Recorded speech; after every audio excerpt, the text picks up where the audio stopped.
il va atteindre son projet. Ce soir, j'aimerais dire à quelqu'un, ne sois pas utilisé par Satan.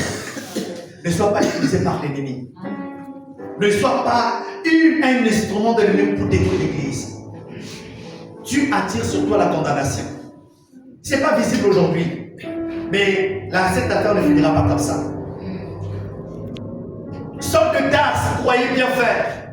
Il était sincère dans son combat. Mais il était du mauvais côté de l'histoire. C'est ce que le Seigneur dit. Saul, pourquoi me persécutes Dieu? Il s'est dit, mais Seigneur, comment je te persécute? Mais toutes les fois que tu agresses mes fidèles, mes disciples, mais c'est moi que tu persécutes. Ton combat n'est pas contre un serviteur de Dieu. Ton combat n'est pas contre le Bézalel. Ton combat n'est pas contre l'église de Jésus. Raison pour laquelle je n'encourage jamais un fidèle, un disciple, quelqu'un d'ici, un fils, une fille, de publier, de critiquer, de commenter une publication sur un serviteur de Dieu. Ne fais pas ça. Prends soin de ton propre salut.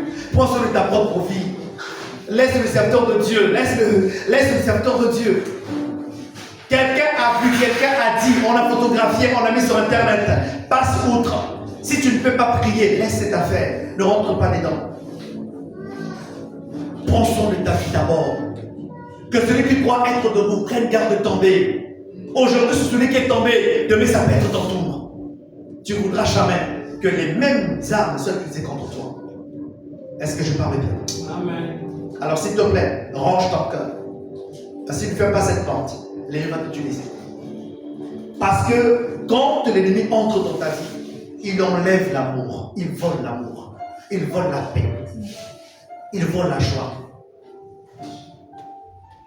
Tu as l'impression qu'il n'y a que toi qui souffres. Non, c'est pas vrai. Dans cette salle-là, il y a des gens qui souffrent plus que toi. Tu es en train de s'ancrer dans ta souffrance parce que tu ne connais pas l'histoire des autres. Mais pendant que toi tu es en train de chercher l'argent, il y a quelqu'un qui ne sait pas ce qu'il va manger à la fin du culte. Il y a quelqu'un ici qui n'a pas mangé depuis 3 jours.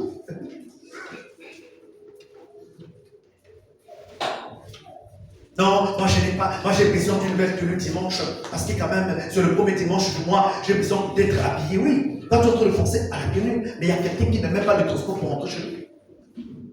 Ton problème ne peut pas être plus important que devant toi. Ça peut être plus important. L'autre problème peut être plus important que le tien.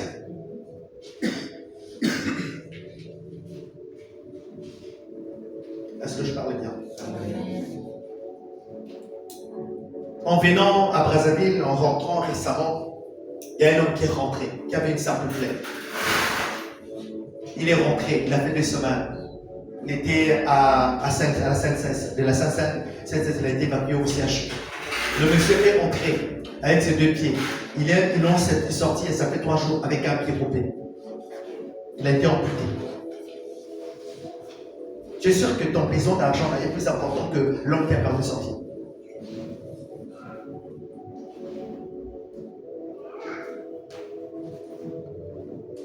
Je dis, le problème que tu as là peut être petit par rapport au problème de celui qui est assis à côté de toi.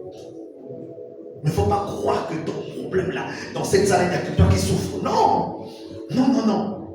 Non! Parfois, la personne qui est en train de crier là est en train de souffrir plus que toi.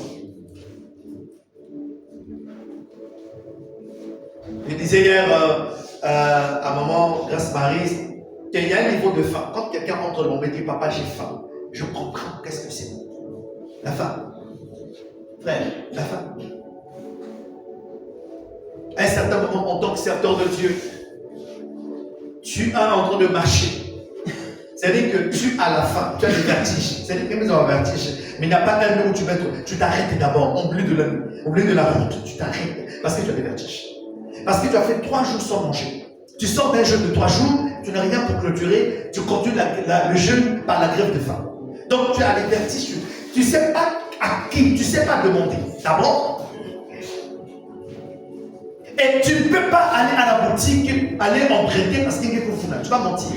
Oh non, donne-moi d'abord, demain je vais payer. Demain tu auras l'argent. Tu n'as pas de quoi payer. Tu as l'onction. Pourtant tu as faim. Dieu est là. Pourtant tu as faim. Mais pourtant dans la faim, tu ne peux pas aller voler, tu ne peux pas aller mentir, tu ne peux pas aller manipuler. Il n'y a pas une prière que tu vas inventer, il n'y a pas une prophétie que tu vas manipuler, parce que tu es intègre, tu es honnête avec Dieu.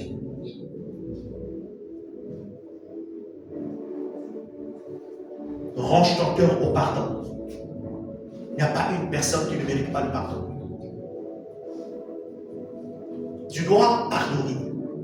Il n'y a pas un mal que Dieu ne pardonne pas dans ta vie. Il n'y a pas un mal que toi aussi tu peux pardonner. Je me rappelle de cette portion de ce reportage que j'ai vu. Ce garçon de moins de 17 ans, de moins de 18 ans a perdu son père plus tôt. Et au procès de son assassin, de l'assassin de son père, et pendant qu'il était condamné, on dit que les preuves sont irréfutables, donc monsieur devait être condamné à mort. Le garçon a pris le courage d'aller embrasser l'assassin de son père.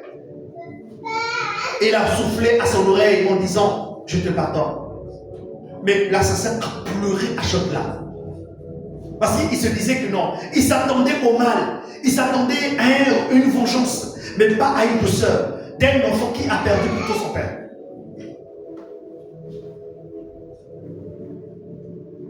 Est-ce que je parle bien? Mets la main sur ton cœur, répète après moi. Saint-Esprit, accorde-moi un cœur qui pardonne, inconditionnellement. Saint-Esprit, apprends-moi le pardon. Apprends-moi à pardonner. Apprends-moi à pardonner. Ce soir, le vendredi 2 mai 2025, je ferme la porte à la colère. Je ferme la porte à la rancune. Je ferme la porte à la vengeance. Et je me range du côté de la paix. Car il est écrit dans la parole de Dieu. Heureux les artisans de paix. Car ils seront appelés fils de Dieu. Ce soir, j'appartiens au royaume de Dieu. Et je suis artisan de paix. Je m'engage par la grâce de Dieu à pardonner inconditionnellement à toutes les personnes qui m'ont fait du mal. Dans le nom de Jésus, acclame le Seigneur.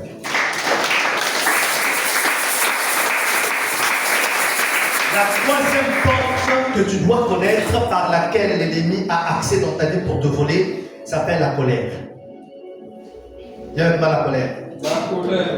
La colère est devenue comme étant un violent mécontentement accompagné d'agressivité. Les colères sont variables. Mais la colère, c'est quand tu n'es pas content. C'est-à-dire que tu exprimes ton mécontentement qui est violent, mais très souvent accompagné d'agressivité. Souvent, on est colérique. On se définit comme étant je suis colérique. Et parfois, on est fier. Je suis colérique. Oh, comme Dieu lui-même se met en colère, comment se au fond de Dieu, je suis le même. C'est un mauvais raisonnement. La colère n'est pas un fruit de l'esprit. La colère n'est pas un caractère à voir. Quelqu'un ne peut pas jeûner et prier pour demander à Dieu d'avoir la colère. Ça veut dire que ce n'est pas une bonne chose. Est-ce que je parle bien? Amen. Et dans la Bible, il y a un exemple lamentable d'un père tellement emporté par la colère qu'il a maudit son fils. Je parle de Noé. Dans Genèse chapitre 9, verset 25, nous voyons comment Noé, qui était ivre dans son ivresse, s'est réveillé. Il a appris ce qui s'est passé. Il a maudit son fils, quoi? Cadet. Pourquoi emporté par la colère? La colère étant une porte à voler la destinée d'une génération. Cham, sa descendance a été maudite par le père en colère. Mais ce n'est pas un bel exemple. Je dis, ce n'est pas un bel exemple. Je connais la douleur d'une trahison en tant que père. Donc, en tant que père, tu trahis. Je sais, je connais. Tant que tu n'es pas papa, tu n'as pas vécu ça. Tu peux te mettre là dans la foule, tu peux parler. Je dis, prendre quelqu'un que tu as adopté, que tu as aimé, que tu as secouru, que tu as... Et puis cette personne qui trahit, ce n'est pas du jeu. Il y a une douleur qui est là. La tentation est grande. Mais il faut la grâce de Dieu, même dans la colère, de savoir se poser. Raison pour laquelle apprenez à vous maîtriser. Quand vous êtes dans la colère, ne dites pas n'importe quoi. Est-ce que je parle bien? Ne dites pas n'importe quoi. S'il vous plaît. Combien de destinées dans nos familles que l'ennemi a poussées au travers de la colère? Combien de pères ont-ils prononcé des malédictions, des paroles irréversibles, irrévocables par la colère? Beaucoup sont en train de s'affoler dans la rue, pas parce qu'ils ont été chez les féticheurs. Non, non, parce qu'ils sont victimes des malédictions de leur père, prononcées dans la colère. Les parents ont eu raison, parce que les enfants étaient en faute. Mais ce n'était pas une raison pour le père de maudire. Mais emportés par la colère, ils sont piégés dans les paroles. Tenez-vous bien, lorsqu'une personne prononce ses paroles dans la colère, on ne peut plus les récupérer. On ne peut pas récupérer. On ne peut pas récupérer les paroles prononcées dans la colère. Faites attention. Toi qui es colérique, qui es tellement fier, ce que tu prononces en colère ne peut pas être rattrapé.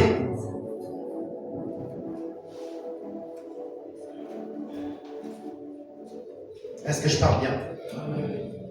Noé a maudit une descendance. Quand je vois ça, je trouve que c'est une erreur. Parce que Noé aurait pu faire autre chose que ça. Il était en colère, emporté par la colère, alors il a maudit. Ce n'est pas une bonne chose. Il n'était pas content, ça c'est clair. L'enfant avait mal fait, d'accord. Mais ce n'était pas une solution de maudire toute une descendance. Donc les enfants n'étaient pas encore nés, mais ils étaient déjà maudits. Ils ont fait quoi? C'est Cham le coupable, pas de sa descendance. C'est pour montrer à quel point la parole est puissante. La parole est puissante. Elle peut traverser les générations. Maman, donne-moi ton papier, s'il te plaît. Donne-moi ton programme de papier. Non, le programme.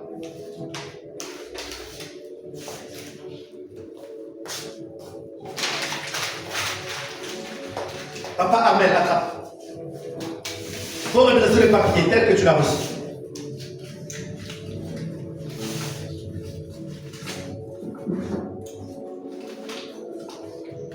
On va donner à Papa Armel tous les appareils pour qu'il redresse la feuille et ne reviendra jamais comme elle était. Vrai ou faux? C'est exactement, ça ressemble à quelqu'un qui a été froissé par vos paroles. Je dis, il n'y a pas un pardon que tu vas demander à quelqu'un que tu as dit par ta parole, c'est qui tu as dit, et puis la personne va revenir. Mais ça veut dire que non, je te pardonne. Je dis, il ne va jamais oublier ce que tu as fait. Faites attention à ce qui sort de votre bouche lorsque vous êtes en colère. Moi, j'ai appris par la grâce de Dieu. C'est une discipline. Quand je suis même en désaccord avec mon épouse, soit en désaccord avec quelqu'un, je ne parle plus. À la rigueur, je sors pour aller m'aérer et revenir au bon sentiment. C'est possible d'être en colère, mais interdisez-vous de dire n'importe quoi dans la colère. Est-ce que je parle bien? Regardez comment j'ai suivi quelque chose il y a 2 jours, 3 jours, une vidéo de motivation. Et cette phrase m'a plu, j'aimerais te la lire. Elle dit, la colère est une punition émotionnelle que vous vous affligez vous-même pour le mauvais comportement de quelqu'un d'autre. Je répète, la colère est une punition émotionnelle que vous vous infligez vous-même pour le mauvais comportement de quelqu'un d'autre. Pourquoi moi je vais m'affliger une punition de ce qu'une personne a fait? Quelque chose qui m'enlève la paix. Je m'inflige une punition pour le mauvais comportement de quelqu'un d'autre. Pourquoi? Faites les bons choix. Frères, sœurs, faites les bons choix. Tu n'es pas obligé d'être un chef d'entreprise insupportable en été colérique. Mais tes employés ne sont pas tes enfants. Tes employés ne sont pas tes enfants. Ce sont des gens, des pères, des enfants, il faut que tu les respectes. Donne une recommandation avec respect. Tu connais les neveux.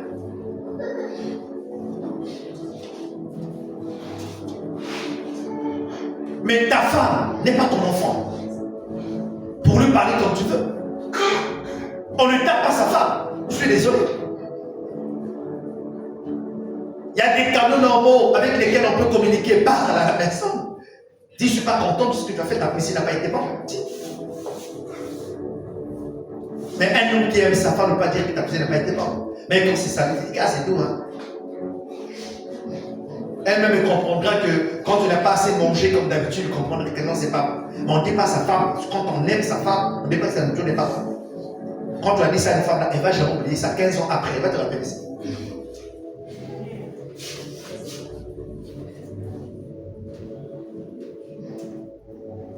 Est-ce que je parle de vous? Est-ce que je parle à un homme ici?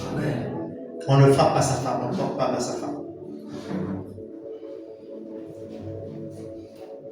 On aime, moi j'aime ma femme. J'aime ma femme. Est-ce que vous pouvez acclamer pour moi parce que j'aime ma femme?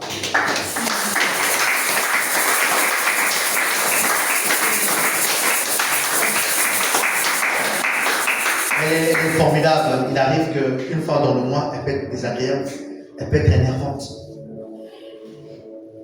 Mais j'ai appris à éviter les problèmes. Quand je sens que le danger peut être dans je dis, hey, pardon, tu veux quoi? Dis-moi ce que tu veux.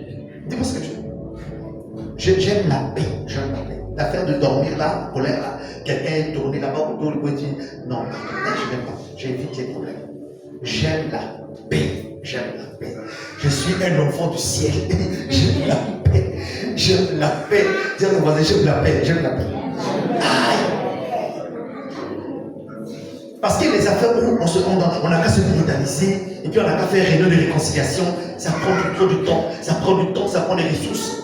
On appelle, oh non, il faut appeler les témoins, on fait une réconciliation. Et puis on écoute quelqu'un, surtout si elle parle beaucoup, il faut d'abord expliquer. Là, on prend 1 sur 30 pour expliquer ce problème. Non, bah, c'est trop. Non, c'est trop. Non, je préfère éviter le problème. Ah non, on manque la raison, tous doit raisonner. Tous doit passer qu'il y a une mission. Poisson braisé, mange. Mais la raison, moi j'avais pas raison. Où tu as raison? Donc papa, moi j'avais raison. Pardon. Ferme la porte à la colère. Si tu es un homme colérique, comprends que le Seigneur ne peut pas te donner un mariage comme un temple. Dieu ne peut pas te donner une femme comme un temple. N'oubliez pas que la femme qui vient de l'Éternel est un homme. Tout le monde peut se marier, mais tout le monde peut se marier à des hommes qui ne sont pas épousables. Mais une femme épousable est un don qui vient de Dieu. Mais Dieu ne peut pas donner un don à quelqu'un qui est colérique. Parce que tu vas le gâter. Le problème n'est pas de recevoir le cadeau. Le problème, c'est d'entretenir ce que tu reçois comme cadeau. Vrai ou faux?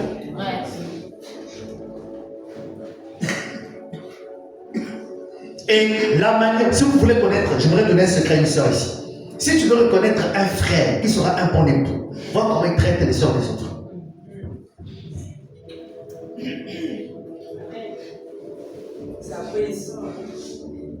Je répète, si tu veux reconnaître un futur bel homme, bon homme, un époux bien idéal, épuisable, demain, vois comment il traite les soeurs des autres. Il y a des soeurs même à qui une seule ne peut pas dire, ah s'il te plaît, tu peux m'apporter à son âme. Dis quoi? Ça ne va pas. Moi là, tu me commandes. Quand vous voyez ça, son époux là, c'est un dirigeant.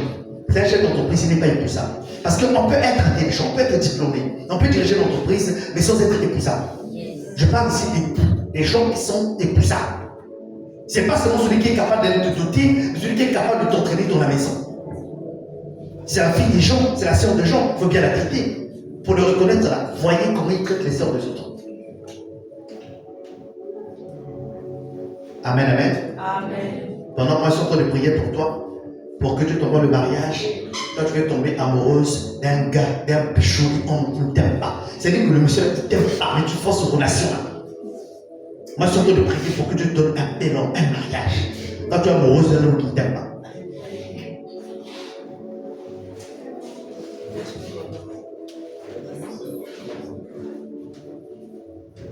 Mets ta main sur ton cœur, répète après moi, par la puissance du Saint-Esprit. Et au nom puissant de Jésus-Christ. Ce soir, le vendredi 2 mai 2025, je ferme la porte de mon cœur et la porte de ma destinée à l'esprit de colère. Colère, je t'entends que tu n'as pas de place dans ma vie. Sors. Libère. Et va-t'en. Dans le nom de Jésus. Je ferme la porte aux voleurs de destinée. Qui entre par la porte de la colère. À partir d'aujourd'hui. Je ferme cette porte. Je décide de pardonner. Et mon cœur est libre. Et mon cœur est dans la paix. Dans le nom de Jésus. Amen. Acclame le Seigneur.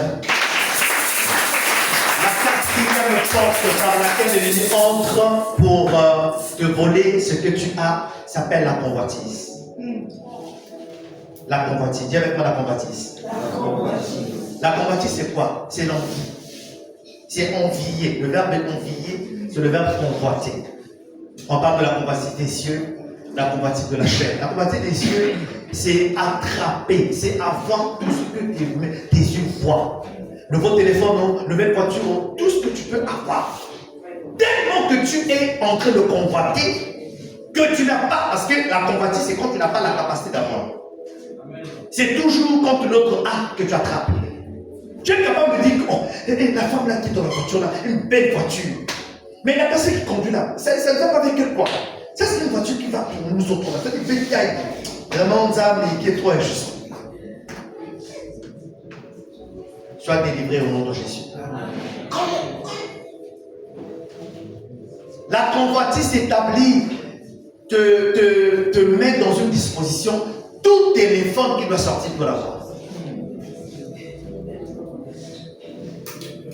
Là, il y a la promotion de l'iPhone 16 Max pour ne pas encore fini. Tu vas avoir un iPhone 17. En fait, le rôle du téléphone, là, c'est quoi? Le rôle du téléphone, c'est quoi? Le rôle d'un téléphone, c'est quoi? En fait, tu n'achètes plus le téléphone, tu achètes la marque. Tu veux qu'on te voie. Tu veux qu'on te distingue. C'est la convoitise. Vous voyez que les réseaux sociaux, malheureusement, sont venus activer l'esprit de convoitise dans les vies des gens.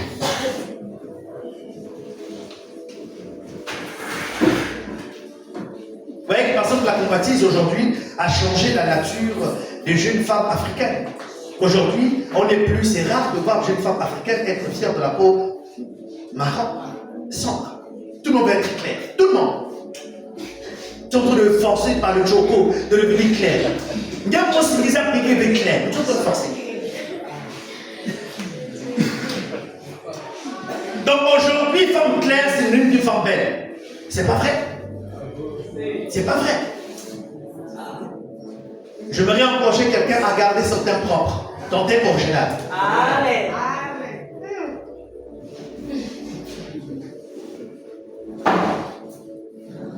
La convoitise engendre le stress. Il y a des gens qui sont stressés. Vous savez, j'ai observé des choses. J'ai compris qu'il y a deux choses qui tuent le Congolais. Nous sommes au Congo, donc je parle des Congolais. Deux choses principalement qui tuent les Congolais. Pourquoi? C'est-à-dire qu'aller au Gabon, aller autre part, il n'y a pas de taux de mortalité comme au Congo. C'est bizarre. J'ai compris qu'il y a deux choses. Suivez-moi bien. Il y a deux choses qui tuent le Congolais. La première chose, c'est le stress. Le Congolais est stressé. Le Congolais est stressé. Vous voyez les jeunes gens de moins de 30 ans en train de parler dans la route seul. Mais qu'est-ce qui se passe? Le stress. Mais le stress est à l'origine des AVC. Mais le stress crée même des maladies que vous ne comprenez pas, les courbatures. Tu dors sur un matériel, mais tu as des courbatures. Le stress, ça tue. Est-ce que tu vois? Nous sommes là en train de parler du Seigneur, mais tu es en train de poser la question, je vais aller manger quoi? J'espère que la boucherie n'a pas fermé. Tu es en train de stresser. Aujourd'hui, tu vas manger quoi? Et puis demain, c'est le 3, il faut payer le loyer. Ah, j'espère que la femme. Et puis tu y as Diallo. Déjà que tu dois à MTN 225, ça fait 3 mois. Tu n'as pas encore payé. Tu as de stress. Tu as appelé quelqu'un pour dire envoie-moi du crédit. Mais tu dis, ah s'il te plaît, ne va pas dans le crédit normal, il faut faire le moment. Parce que je dois MTN. Tu stresses même pour ça. La deuxième raison que tu le Congolais, c'est ce que j'appelle la mort de l'assiette. L'alimentation est très très basse. très bas, la nourriture n'est pas bonne. Si on me rend compte que chaque jour nous mangeons du poisson, chaque jour. Chaque jour. Tout ce que nous sommes en train de manger, il y a le formol dedans. Formol. Le formol, en réalité, c'est pour maintenir à l'état de non-nourriture un corps. Mais là, c'est devenu dans l'alimentation, le formol. Ça est dans le sucre, ça est dans les pains, ça est dans les poissons, dans les surgelés. Formol. Dans les légumes, dans les fruits. Formol. Parce que tu ne peux pas comprendre, tu achètes plus de poulet, tu achètes même un poulet entier surgelé, tu es en train de le couper, tu laisses aller, les mouches ne viennent pas. C'est pas normal. Mouche. Blessez-vous. Mettez-vous 5 minutes, la mouche vient. Parce que le formol a pour rôle de chasser tout ce qui est mouche, abeilles et autres. Regardez même l'état de pourriture des fruits. Prenez la tomate qui est pourrie. Avant, elle a tiré les mouches. Vous n'avez pas remarqué? Même l'odeur, le parfum naturel de la tomate. À tous les consommateurs et consommatrices de poulet et de plus de poulet, à sa tête un certain frère dont je ne dirai pas le nom, Mr. Chicken.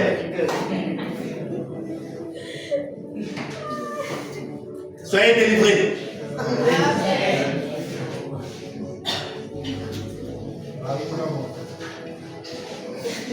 La convoitise engendre le stress inutile. Et la troisième raison que j'allais donner, qui s'ajoute un peu à la mort des Congolais, c'est la consommation de produits pharmaceutiques. Vous ne savez pas le poisson que je suis en train de découvrir que l'industrie pharmaceutique, désolé, hein, c'est en direct, mais il faut le dire, il faut dénoncer. L'industrie pharmaceutique n'a jamais eu l'intention de le dire.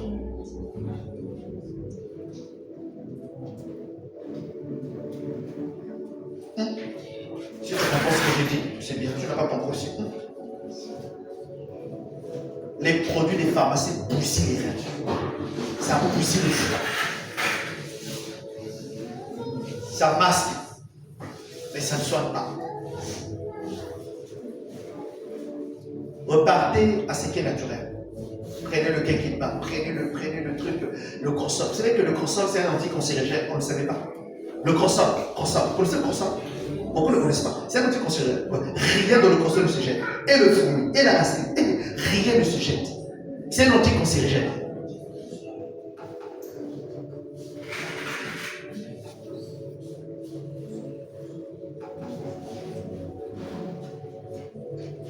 Alléluia. La convoitise engendre la dépression. La dépression. C'est un dépassement des situations. Quelqu'un qui est dépressif, c'est une personne qui ne prend plus soin de lui. Parce que le problème que tu as te dépasse. Ce n'est pas des facteurs spirituels, mais beaucoup aussi sont des facteurs socio-économiques liés à la convoitise. Tu veux tellement que ton enfant voyage. Tu fais tout pour que l'enfant voyage. Tu stresses, tu es prêt à voler, tu es prêt à t'endetter. Tu as pris de l'argent déterré, l'argent de voilà. L'ennemi utilise la convoitise pour te voler la paix. Tu es dans l'endettement, argent par intérêt, etc. Tu as prêté là pour que l'enfant voyage. 4 refus. Maintenant, tu vas rembourser l'argent d'abord. Donc moi, je suis prêt pour que mon enfant voyage. Tout ça aux États-Unis, au Canada. Tu t'endettes. Il y a des gens qui sont dans les dettes.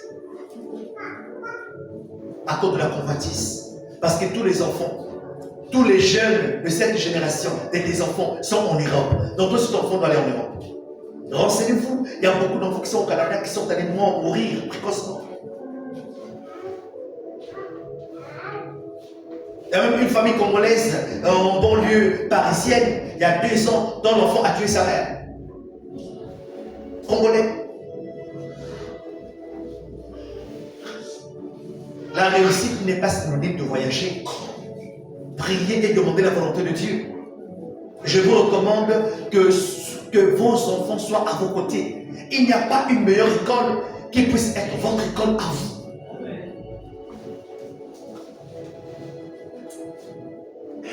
Beaucoup d'enfants en voyage à l'étranger sont dans la dépression. Pourquoi? Parce qu'ils n'ont pas été préparés.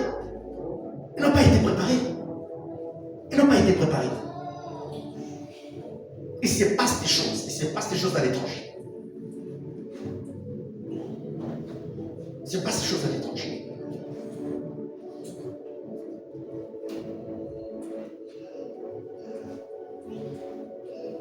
La convoitise engendre aussi l'anxiété.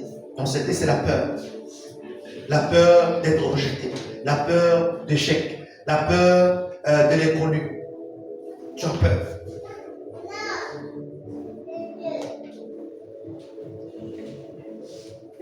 Impose ta main sur ta tête et répète après moi. Par la puissance du Saint-Esprit.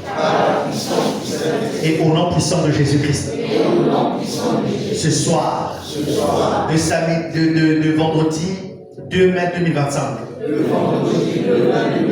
J'ordonne la fermeture de la porte de la convoitise des yeux et de la chair contre ma destinée, contre ma maison et contre ma famille. Dans le nom de je déclare mon âme, mon esprit et mon corps appartiennent à l'Éternel des armées, appartiennent à mon Seigneur et à mon Sauveur. Alors j'ordonne toute oppression, du stress, de la dépression, organisée contre moi, et refusée, dans le nom de Jésus. Amen. Est-ce que tu peux acclamer le salut? La cinquième porte par laquelle l'ennemi a accès pour voler ce qui t'appartient s'appelle la vie du péché. La vie du péché. La vie du péché.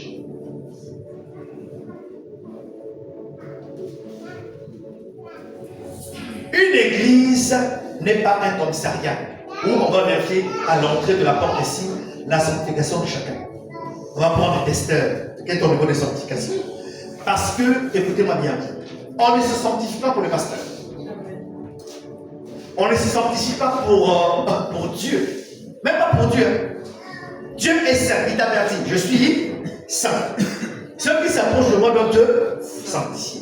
En réalité, ce n'est même pas pour Dieu qu'on se sanctifie, c'est pour nous-mêmes. Parce que quand tu te sanctifies, tu te préserves de beaucoup de choses contre ta propre vie.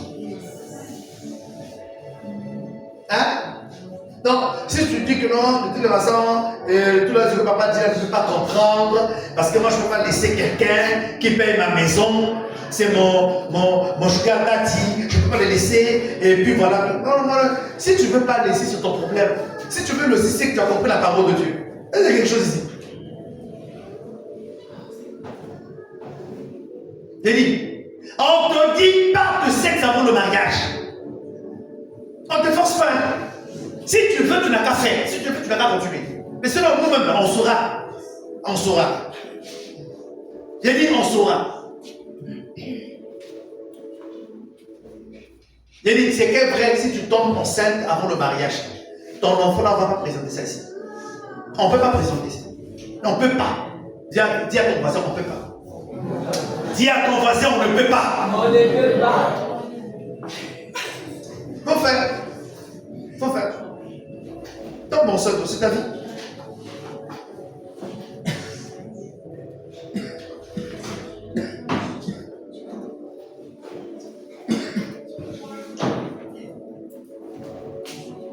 Oh non, moi j'ai déjà 35 ans, si je ne vais pas au monde, on ne sait jamais. Malade qui est malade. Ça n'engage que toi. Ça n'engage que toi. Le refus de vivre la consécration à Dieu. En fait, la vie de péché, c'est quand tu refuses. Tu refuses de vivre la consécration. Tu refuses de vivre la consécration à Dieu. Dieu te veut consacrer. Dis oui Seigneur, je t'aime, mais ce que tu me demandes, c'est trop compliqué. Là, le sexe avant, ça c'est pas sûr.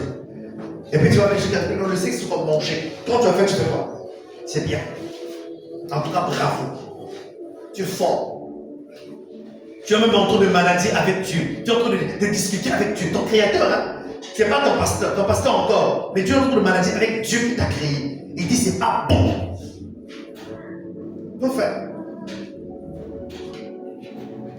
Et aujourd'hui, beaucoup se retrouvent dans des relations à dépendance affective.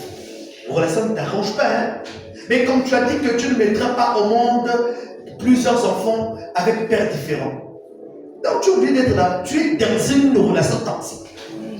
Parce que tu es allé détendre, tu es tombé enceinte avant. Tu as dit à Dieu, tu as même dit à ton pasteur, tu n'as qu'à tout prier, tu n'as qu'à tout choisir. Mais sauf l'homme de ma vie. L'homme de ma vie, c'est moi-même. Parce que si ce sont les frères de Joël ici, je ne peux pas marier. Moi, je veux un homme bien. L'homme bien là est en santé. Et puis, ce n'est pas quelqu'un de bien. C'est ça.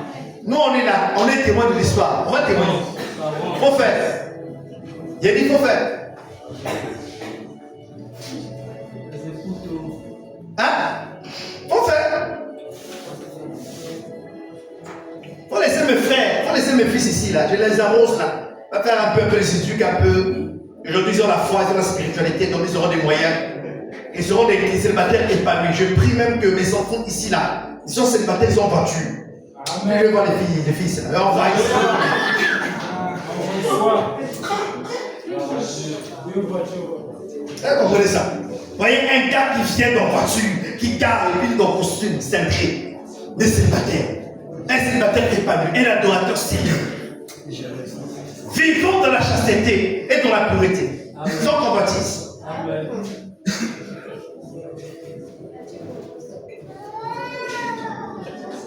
Vous ne voulez pas de mes fils comme mari, comme futur mari, ça me fait rien laisser.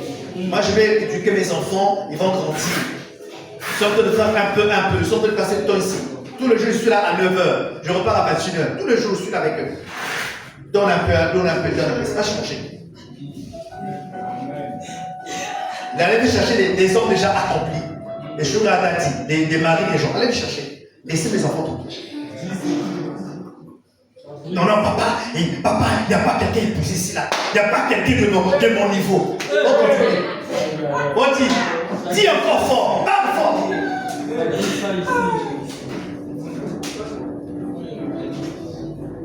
Le monsieur est dans le bureau en train de prier, en train de jeûner pour que tu te maries. Toi, tu veux tomber amoureuse de quelqu'un qui ne t'aime pas. Un joli garçon, mais qui ne t'aime pas. C'est lui qui te dit là, mais dis, moi là, je sais pas toi qui veux pousser. Et toi, tu forces.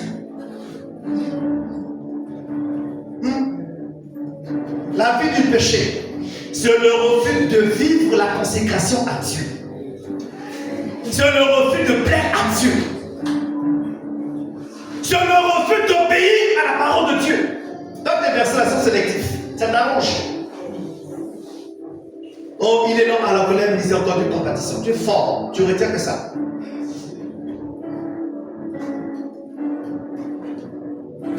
Le refus de vivre la consécration, c'est justement la vie du péché. La vie du péché, c'est aussi le refus de se soumettre aux principes et aux valeurs du royaume. Écoutez-moi bien. Le royaume de Dieu a des valeurs. Le royaume de Dieu a des valeurs. Je t'entends, tu dis Amen. Amen. Oui, c'est vrai qu'il faut dire Amen. C'est dans ça qu'il faut dire Amen. On ne dit pas Amen n'importe comment. J'ai perdu mon père. Amen. Non. On dit Amen à ça. Le royaume de Dieu a des valeurs. Amen. Voilà. Le royaume de Dieu a des principes. Amen. On ne vient pas à l'église pour sortir avec les hommes des gens. Est-ce que le volume me porte? Amen. On ne vient pas à l'église pour séduire les femmes des gens. Amen. Donc si tu viens dans les calculs pour dire un peu, la soeur là, on te dit qu'elle est mariée. Le frère là, vraiment le docteur là, il dit qu'il est marié. Quand même quelqu'un n'a pas parlé, il faut d'abord te renseigner. Parce que je peux jeûner et prier pour quelqu'un qui est déjà fiancé. Amen. Raison pour laquelle j'ai dit, laissez les enfants tranquilles, laissez-les tranquilles, parce que je sens que par eux là, on va épouser des sœurs qui viendront pour multiplier l'église. Pensons que l'église c'est aussi ça. Ça a commencé, hein. Ça a commencé. Ça a commencé.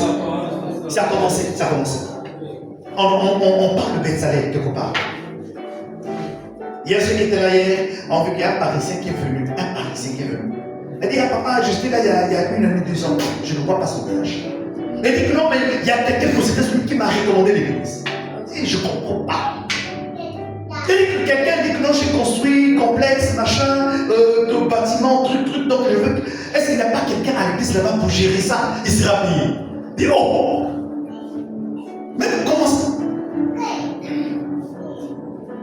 Un de ses propres frères. N'est-ce pas, Amélia? Zoé. C'était là, Zoé, propre bien. Mes filles allaient paniquer, c'est des. Ne paniquez pas, restez calme. C'est un signe. C'est pas encore ça. C'est un signe. Mes filles allaient paniquer, c'est des. Malébé. Il y a quelqu'un malébé. Ça vient. C'est un signe de Dieu. Donc le gars fait faire un recrutement. Et si, pour voir quelqu'un, si quelqu'un peut gérer ça. Il dit, ouais, tu es fort. Et c'est ce que nous voulons que notre église soit une référence. Donc quelqu'un qui se dit, je veux une femme sérieuse, une femme épouse, partenaire. Une femme avec laquelle je peux commencer à acheter la fourchette, tasse, verre, assiette. Où est-ce que je peux les trouver? Il y a un seul endroit. À Bethsaïda. Et quand il viendra, il va trouver que le niveau de consécration, justement, témoigne que c'est ici. Mais pour être inscrit dans ce genre de registre, soyez des filles honnêtes et intègres. Ce n'est pas mettre le fleurs dans le culte et puis arriver là-bas, c'est des fontes de 32 cm. Ne faites pas ça. Raison pour laquelle j'ai dit à quelqu'un, si tu peux pousser quelqu'un ici là, un frère ou une soeur, viens voir le pasteur. Parce que le pasteur connaît l'église, connaît ses brebis. Est-ce que tu peux te marier avec quelqu'un qui a sida? Tu sauras comment? J'ai dit ça bien même, il faut que tu entendes. Tu peux te marier avec quelqu'un qui a sida?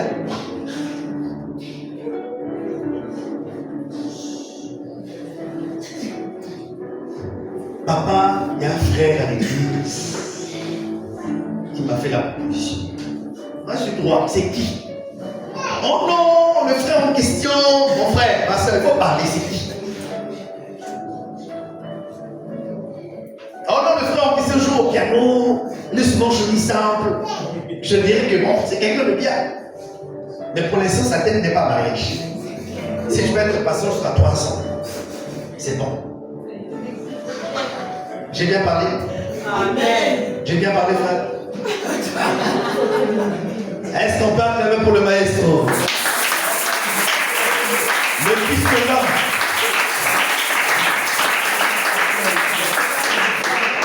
L'homme qui maigrit de jour au jour pour la mort de Jésus. Je n'aime pas quand tu ris comme ça, je sais.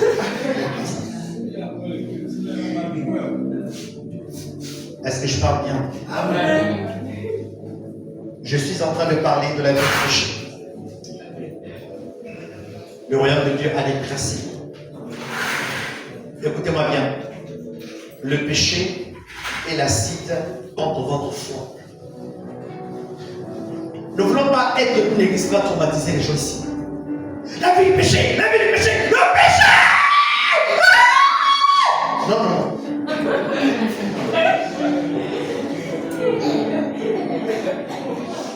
Dès que tu entends soit quelqu'un prophétiser, c'est pas l'éternel, c'est pas l'éternel, vous êtes impurs, vous êtes impurs, impurs! Non. Je veux que la parole de Dieu, tellement qu'elle va te parler, que tu vas prendre des résolutions pour ta propre vie, que tu décides de laver ta robe chaque jour. Il n'y a pas quelqu'un ici qui doit être garant de ta sanctification, c'est toi-même. Je préfère un message de responsabilité. Est-ce que je parle bien? Un message qui te responsabilise. Dis-le, on ne force pas haut. Tu donnes ou tu ne donnes pas. C'est toi qui vois. Il n'y a pas quelqu'un ici qui va t'appeler. Je vous dis, allô, Nana, tu n'as pas donné 10. Je ne suis pas sérieux. Je n'ai pas fait 105 ans. Je ne vais pas faire ça après. Ça ne m'intéresse pas. Quand tu es enseigné, tu sais que c'est bon pour toi, tu vas faire. Il n'y a pas quelqu'un ici qui sera forti. Ah, tu n'as pas servi. On est servi. Il faut servir, non? On va te dire que c'est bien pour toi de servir parce que Dieu te bénira. Si tu es d'accord, tu es dedans et tu rentres. Un message de responsabilité. Il n'y a pas quelqu'un ici qu'on va pousser. Alléluia. Amen. Et Alléluia. Amen. Je dis bien Alléluia. Amen. Ne viens pas à l'église pour quelqu'un. Ne viens pas à l'église pour le pasteur. Ne viens pas à l'église pour Charlie Corniel. Viens à l'église pour Jésus. Parce que celui qui est mort à la croix pour toi. Alléluia. Amen. Et Alléluia. Amen. On t'appelle pourquoi tu ne viens plus ou non? Parce que on m'a mal regardé. Donc tu viens à l'église pour regarder les gens.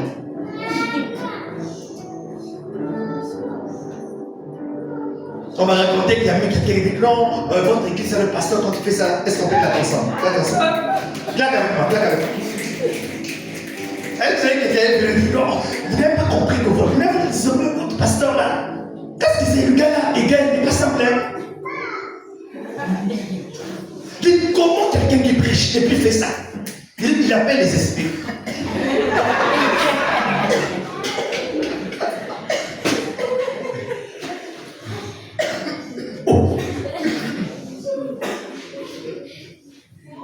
L'autre monsieur voit ma photo comme ça, il dit, oh, comment un pasteur peut mettre sa photo dans le panneau? Mais si on met pas ta photo, on va mettre quoi? Hein? On a qu'à mettre le pianiste?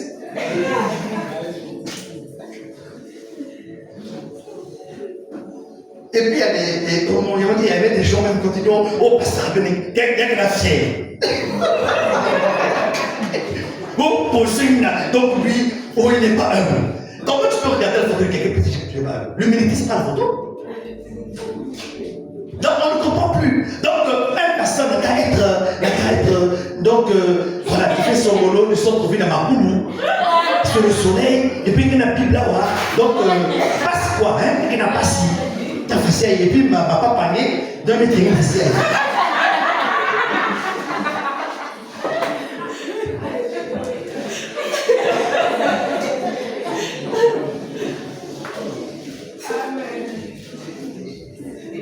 Et il y a des gens qui veulent voir le pasteur comme ça. Donc tu viens là, un peu comme Michel, on n'a pas dit, ah ma fille, ton papa, il faut payer ton sport, il faut payer son transport, même 350 là, ça va aider. Voilà, les gens aiment ça, je veux voir ça. Non, non. Tu vas comme ça, ta fille là-bas, ma fille, paye-moi ton sport. Et puis tu vas là-bas, une autre chose. Non, non. Donc le Seigneur m'a appelé, j'ai dit, si tu veux que je sois pasteur, je veux être un autre dimension de pasteur, un pasteur différent. Pas un pasteur qui inspire la faim. Hein? Hein? Non.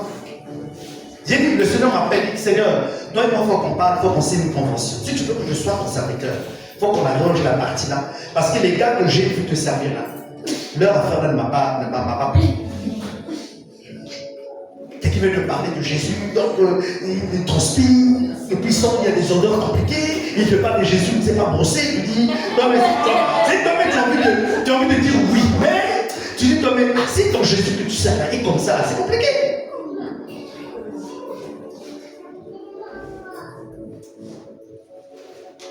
Mais non, si je suivais le conseil de Vince, parce que Vince pour lui, toutes les fois que je dois prêcher, je dois être en costume. En fait, si tu me mets dans cette caravane, tu déjà laisse la photo là en bas. Donc, on voit ton pasteur, il s'habille seulement en noir. Et puis, ses couleurs préférées, c'est bleu. Ils connaissent pas mes couleurs préférées. On a ces francs-maçons.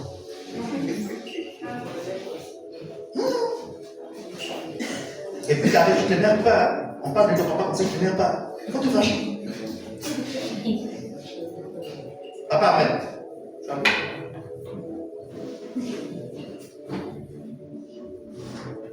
Alléluia. Est-ce que tu es là? Est-ce que tu peux acclamer le Seigneur?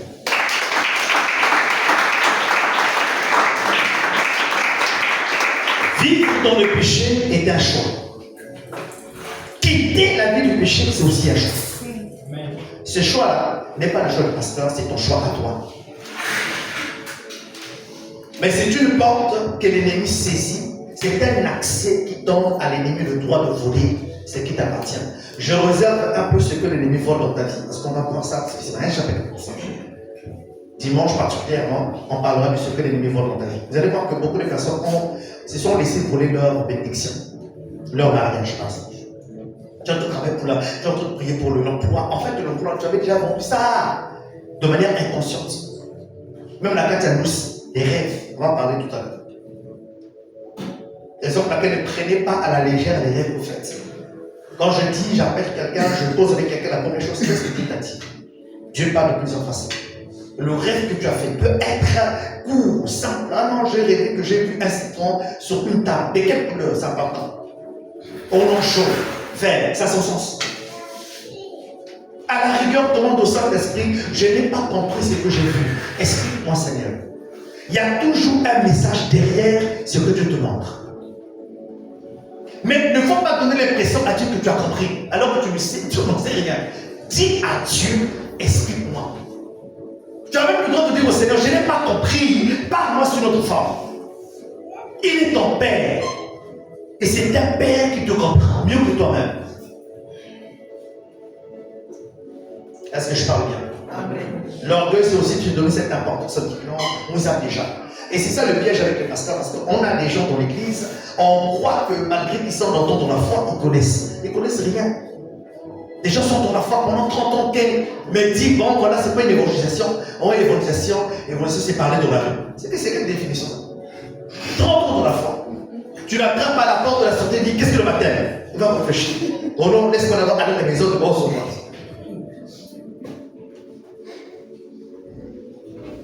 Mets ta main sur ta tête et répète un peu. Par la puissance du Saint-Esprit. Et au nom puissant de Jésus-Christ. J'ordonne que mon âme, mon esprit et mon corps est connecté à Dieu. Est connecté au royaume de Dieu. Alors, ce soir, par la grâce de Dieu, et poussé par le Saint-Esprit, je mène une vie de consécration. Je mène une vie qui plaise à Dieu. Je refuse la vie du péché. Je refuse de plaire au monde. Je refuse de plaire à ma famille. Je refuse de plaire à mes amis. Je refuse de plaire au monde. Et je me soumets à Dieu. Je me soumets à sa parole. Je me soumets aux valeurs du royaume. Je me soumets aux principes du royaume. Car je suis un citoyen du royaume. Je vis pour Dieu. Et seulement pour lui. Car il est écrit dans sa parole. Celui qui aime son père, sa mère, ses frères, ses soeurs, ses enfants, et même sa propre vie, plus que moi, n'est pas digne d'être mon disciple. Alors ce soir, je renouvelle mon engagement d'être un disciple de Christ et de vivre pleinement la vie de Dieu. Pas seulement en public, mais même quand personne ne me voit. Que ma vie plaise à Dieu. Dis-le fort, que ma vie plaise à Dieu. Dis-le encore plus fortement, que ma vie plaise à Dieu. Lui qui me voit dans le secret. Que ma vie plaise à Dieu. Dans le nom de. Dans le nom de. Acclame le Seigneur, acclame le Seigneur, acclame le Seigneur. Et la sixième porte, on va voir avant de finir, on va s'arrêter, on va continuer demain. La sixième porte s'appelle le mensonge. Dis avec moi le mensonge. Le mensonge, la tromperie. C'est une porte par laquelle l'ennemi entre pour nous voler ce qui nous appartient.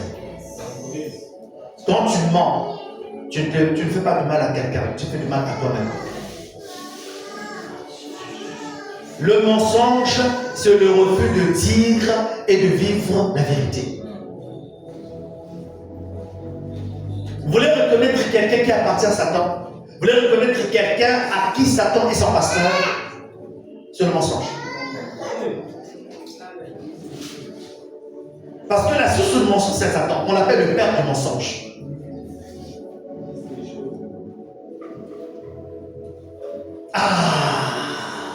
Le mensonge. Il y a des gens qui ne disent pas la vérité. Il y a des gens qui ne savent pas dire la vérité. La tromperie. Et quand tu es menteur, tu n'es pas loin d'être tueur, meurtrier. Un menteur. C'est-à-dire qu'il y a des gens, même quand ils mentent, là, Satan dit, ouais, tu es véritablement mon fils. Il est content.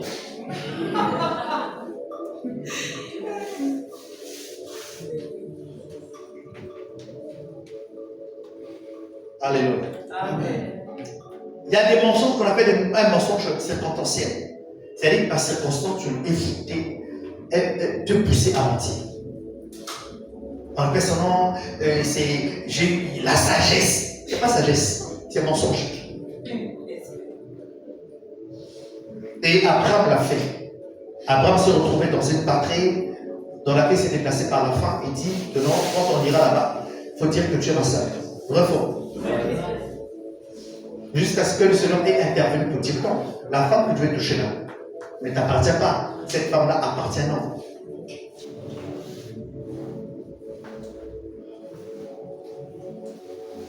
Il y a deux types de mensonges, le mensonge inconscient. C'est-à-dire que tu es dans une situation et tu dis une chose, c'est après que tu vas mentir. Peut-être tu dis Amen. Hein? C'est pas une bonne chose qu'on va dire Amen.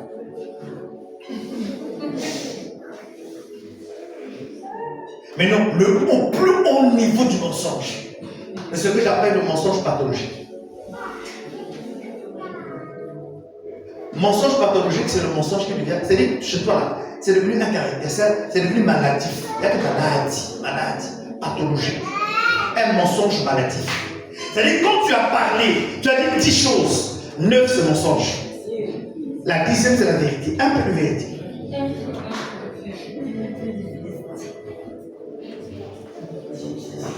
Toi-même là, quand tu parles, c'est que tu dis la ressemble au pain de les blancheries de Songolo. C'est-à-dire qu'ils ont mis beaucoup de farine, beaucoup de levure, un peu de farine seulement, puis ça a gonflé comme ça.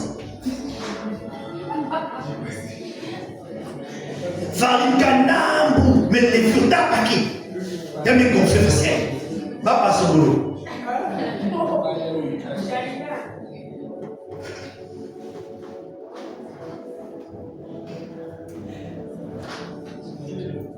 Dis à ton voisin, apprends à dire la vérité. Dis à ton voisin, apprends à dire la vérité. Prends la main de ton voisin, ça lui dit, c'est mon frère, apprends à dire la vérité. Oh, salue-moi bien ton voisin, dis voisin, apprends à dire la vérité. Même si ça te condamne, dis la vérité.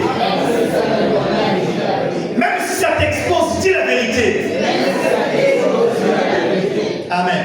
Amen. Et dans la Bible, nous avons des disciples, des serviteurs de Dieu qui ont menti à Dieu, mais dont la finalité était fatale. Ananias et Saphira. Leur situation, leur péché peut être qualifié aujourd'hui d'un petit péché, n'est-ce pas? Un vrai péché, c'est quand quelqu'un tombe dans la fornication, dans le péché, mais mensonge là, c'est un petit péché. Ah non, il y a un cacaron, ça arrive, hein, c'est un petit péché, tout ça. Mais Satan a été précipité de la demeure de Dieu à l'orgueil, pour l'orgueil. L'orgueil. Aujourd'hui, l'orgueil est même autorisé. Eh non, bon, voilà, bon, c'est bien, bon, c'est bien qu'il y ait de l'orgueil à moi, sentiment, non, c'est de l'orgueil, c'est un péché. Le mensonge est un péché.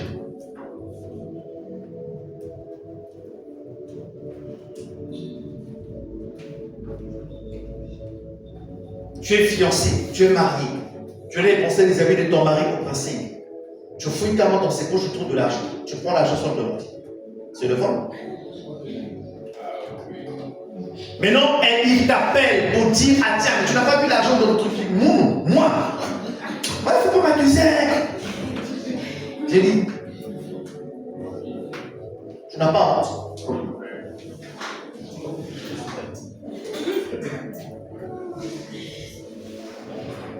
Vous êtes deux personnes dans la maison. On a préparé, on a coupé le poulet dans des parties distinctes. Celui qui a préparé sait qu'il y a 14 morceaux. Il s'en va, il revient, il y a 10. Il dit, qui a mangé? Toi, tu dis, tu m'accuses? Vous n'êtes que deux.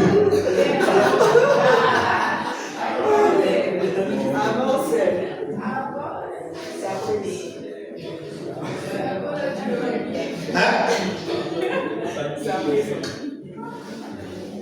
Jérôme, ça te parle? Ça te parle? Parce qu'elle est en train de faire le murmure avec maman, là, ça c'est...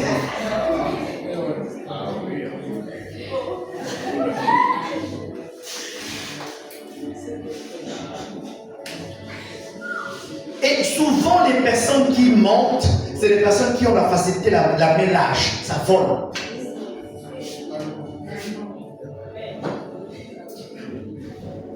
On t'a invité dans la maison des gens. Tu allais passer vacances, j'ai une tante, j'ai un oncle, comme ça, j'en. Mais non, à toi, si tu reviens pour aller ouvrir le frigo, tout ce qui est dedans, tu manges. Et puis tu ne dis pas la vérité, on dit qui a mangé. Et puis tu as entendu, hein, tu réagis.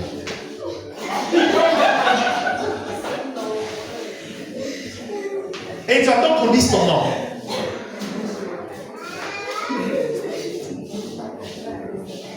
Bettina, dis-moi. Donc, vous m'accusez. Moi, c'est pas moi.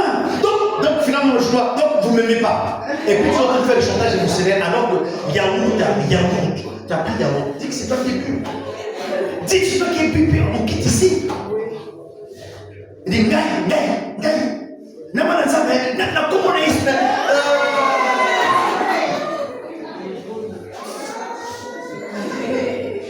Soit dis à ton voisin, soit délivré.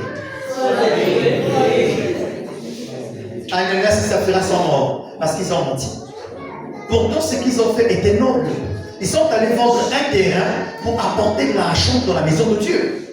Mais la maison de Dieu a besoin des ressources. C'est une bonne chose. Mais ce que vous avez pris comme engagement, en attendant sur le terrain, vous avez changé. Mais dites au pasteur, bon, finalement, ce qu'on a pris comme engagement là, en allant faire des choses, il y a eu le changement. Donc, au lieu de 700 000 là, on va donner un peu, on va garder un peu. Non, vous avez laissé le mentir.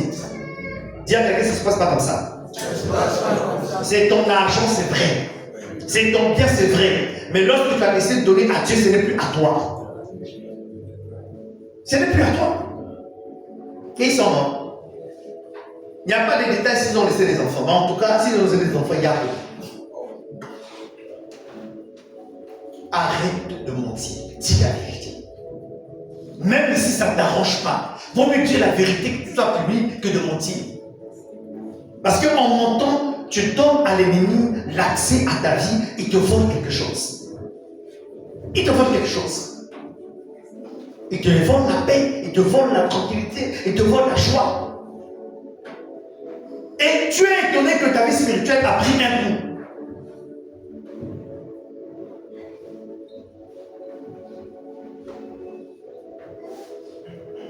Alléluia. Mets la main sur ta bouche. Dis Seigneur, apprends-moi à dire la vérité. Même quand ça ne m'arrange pas. Délie ma langue à la vérité. Mensonge. Sors de ma vie. Libère ma vie. Que la porte qui donne accès au mensonge dans ma vie. Soit fermée. Soit condamnée. Dans le nom de toute oppression spirituelle. Qui me pousse au mensonge. Qui me pousse à mentir. Soit renversé. Soit revendiqué. Soit révoqué. Dans le nom de Jésus. Amen. Acclame le Seigneur. Pour ce soir, on va s'arrêter là à ces 6 portes. Et à partir de demain, on va continuer. Et la 7e porte demain, on va commencer par le sommet spirituel. Le sommet spirituel, la 7e porte par laquelle l'ennemi entre pour te voler ce qui t'appartient. Alors, s'il te plaît, lève-toi dans sa présence. Lève-toi dans sa présence.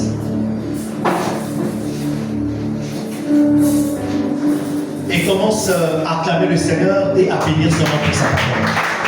Donc tu l'acclames, tu es en train de bénir, tu es en train de bénir son nom. Acclame-le et commence à bénir son nom. Commence à élever ta voix et commence à bénir son nom. Dis Seigneur, je te bénis pour ta parole. Élève ta voix, je te bénis pour le message. Je te bénis pour le messager. Élève ta voix et commence à prier. Lève ta main et commence à prier, commence à prier, commence à prier, commence à prier. Je ne t'entends pas prier.